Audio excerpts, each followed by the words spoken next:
During the time of the Vietnam conflict, the Soviet Kalishnikov Ak-47 assault rifle was firmly entrenched worldwide. This excellent design was influenced by the German World War II-era MP-44 and went on to be produced in the tens of millions, with operators seen in all four corners of the world. NATO, let alone the United States, had nothing like this popular weapon and was forced to make do with a hodgepodge of designs, be they emerged from America or Europe. In 1956, Eugene Stoner, a prolific firearms engineer, worked on a new automatic rifle concept for the U.S. military, chambered in 7.62 by 51 mm NATO. This became the Armalite Ar-10. The weapon had high accuracy and stability, particularly during automatic fire. Unlike other rifles, which featured walnut and steel, the Ar-10 was a surprisingly lightweight design made of alloy and plastic, weighing in at only 6.85 pounds unloaded. In 1957, the design was made more compact and revised to chamber the .233 Remington cartridge, giving birth to the Ar-15. Financial issues forced the Armalite Ar-10 and Ar-15 designs to be sold to Colt, who held the history and know-how to mass-produce a good firearm. The Ar-15 formed the basis of the American military's M16. This weapon, given the formal designation of Rifle Caliber 5.56 mm M16 in the U.S. inventory. Its general form and function remained unchanged to the original Ar-15, a gas-operated rotating bolt system being in play. At the muzzle was a slotted brake. The magazine feed sat ahead of the pistol grip handle in the usual way, and ejected cartridges emerged from a right-hand side port. It was in 1963 that the original M16 first came into service with the United States Armed Forces. American elements had been operating in Vietnam since 1950, and their presence only grew during the next decade. The M16 was found to be a good fit for the average-sized American infantry, as it was light, compact, and relatively easy to handle, while also touted as a low-maintenance product. The jungle confines of the growing war seemed to fit the weapon's capabilities well. After some time in field usage, the rifle began to gradually showcase issues due to a U.S. Army change in the rifle's cartridge powder specification. This led to excessive fouling of the weapon's internals, including the precisely tuned gas system.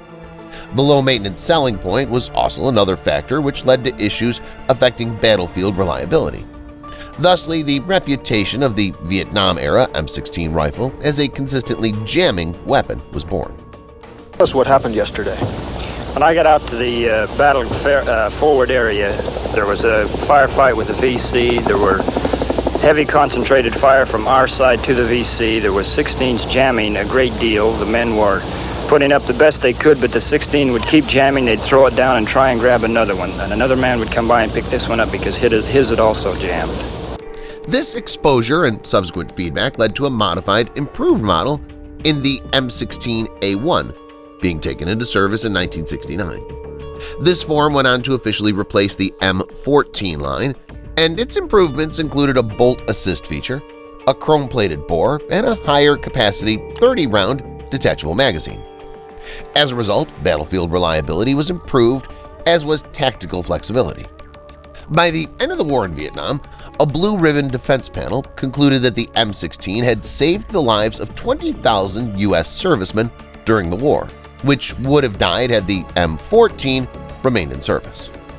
The M16A1 was the standard rifle of American warfighters throughout the remainder of the Vietnam War and was itself succeeded by the improved M16A2 model of 1983. U.S. MC forces were the first to adopt the A2 models, and they were then followed by the Army in 1986. The model introduced a more effective 5.56 mm cartridge and added a new adjustable rear sighting device.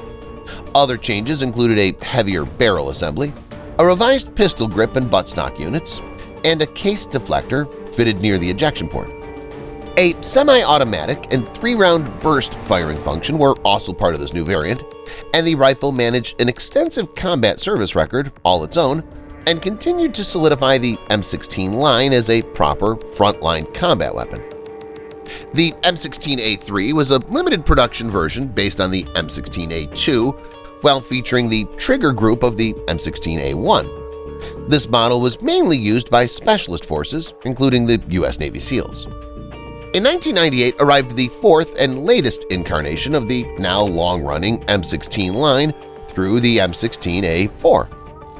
The iconic carrying handle was made removable, and in its place, a section of Picatinny rail could be fitted over the receiver, giving some customization to the weapon by allowing implementation of various optics, aimers, and the like.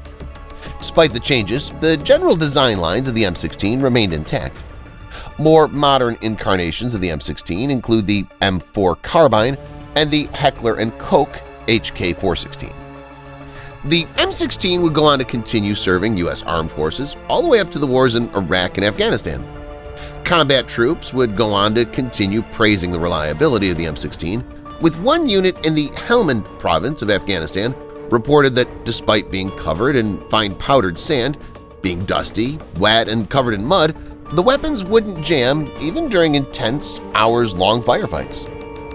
In one form or another, the M16 is set to remain a fixture on the modern battlefields for decades to come, rivaled only by the popularity and effectiveness of the AK-47 family, which continues in service today and has spawned its own line of far-reaching weapon types, rifles, assault rifles, light machine guns, submachine guns, etc. Regardless, the M16 design holds its own level of popularity and is one of the more successful firearms of our time. Production has now reached beyond 8 million units since 1959, making it the most produced firearm of its 5.56mm caliber. Thanks for watching. And as always, don't forget to like, share, and subscribe. See you next time.